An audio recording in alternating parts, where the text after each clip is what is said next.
Hi, my name is Dawn, and I live in this 2002 Ford E350 box truck with my cat Mickey.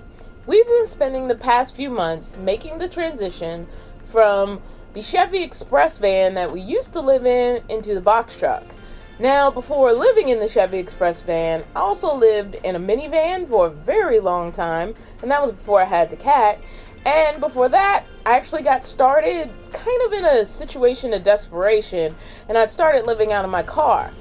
But while I was living in the car, even though it wasn't fully a choice, I did find paths to freedom that I didn't know existed. And so now I just want to continue that journey in something bigger and comfortable where I can actually have a full tiny house. And so I'm working on making that dream a reality.